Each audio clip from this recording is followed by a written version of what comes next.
ಹೀರೆಕಾಯಿ ಪಲ್ಯ ಹೇಗೆ ಮಾಡೋದು ಅಂತ ತೋರಿಸ್ಕೊಡ್ತಾ ಇದ್ದೀನಿ. ಮೊದಲಿಗೆ ಹೀರೆಕಾಯಿ ತೆಗೆದುಕೊಂಡಿದ್ದೀನಿ. ಅದನ್ನು ಸಿಪ್ಪೆ ತೆಗೆದು ಈ ರೀತಿ ಕಟ್ ಮಾಡ್ಕೊಂಡು ಸಣ್ಣ ಸಣ್ಣದಾಗಿ ಕಟ್ ಮಾಡಿ ಇಟ್ಕೊಂಡಿದ್ದೀನಿ.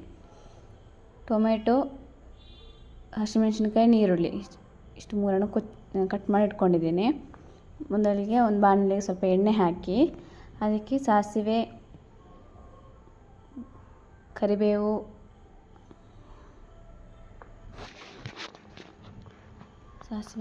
ಸೊಪ್ಪೆಲ್ಲ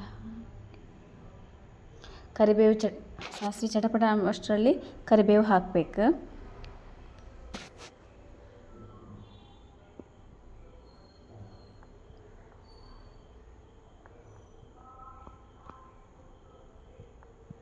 ಜಜ್ಜಿದ ಬೆಳ್ಳುಳ್ಳಿಯನ್ನು ಸಹ ಹಾಕ್ತಾ ಇದ್ದೀನಿ.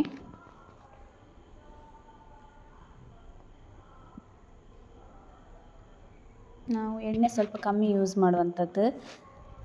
ಎಣ್ಣೆ ಸ್ವಲ್ಪ ಜಾಸ್ತಿ ಇಷ್ಟಪಡೋರು ಸ್ವಲ್ಪ ಜಾಸ್ತಿನೇ ಹಾಕ್ಬೋದು. ಆಮೇಲೆ ಇದಕ್ಕೆ ನೀರುಳ್ಳಿಯನ್ನು ಹಾಕ್ತಾ ಇದ್ದೀನಿ.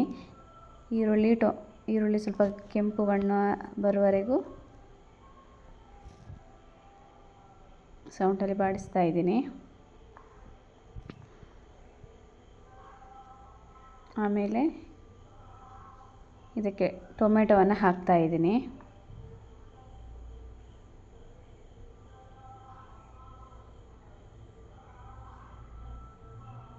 ಟೊಮೆಟೊ ಮತ್ತು ಹಸಿಮೆಣಸಿನ್ಕಾಯಿ ಒಟ್ಟಿಗೆ ಹಾಕ್ತಾ ಇದ್ದೀನಿ. ರುಚಿಗೆ ಬೇಕಾದಷ್ಟು ಉಪ್ಪನ್ನು ಕೂಡ ಹಾಕ್ತಾ ಇದ್ದೀನಿ.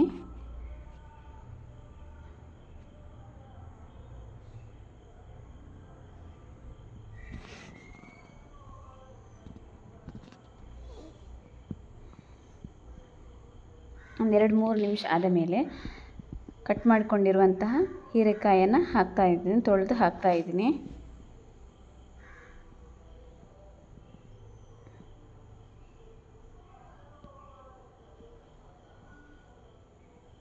ಹಾಕಿದ್ದೀನಿ.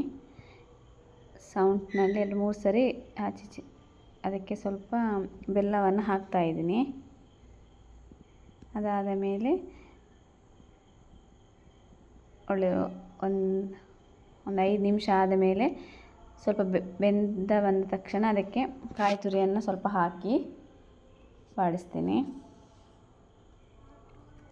ಸ್ವಲ್ಪ ಅಷ್ಟು ಕಾಯಿ ತುರಿ ಹಾಕೋದಿಲ್ಲ, ಸ್ವಲ್ಪ ಕಮ್ಮಿ ಮಾಡಿ ಹಾಕ್ತೇನೆ.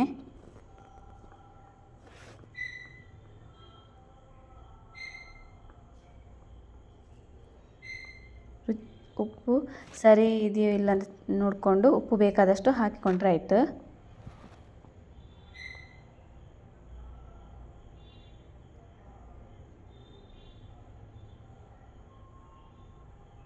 ಒಂದು 2 ನಿಮಿಷ ಬೇಯುವಷ್ಟು ಮುಚ್ಚಳ ಮುಚ್ಚಿ ಇಟ್ಟಿದ್ದೀನಿ. ಮತ್ತು ಕೊತ್ತಂಬರಿ ಸೊಪ್ಪನ್ನು ಹಾಕ್ತಾ ಇದ್ದೀನಿ.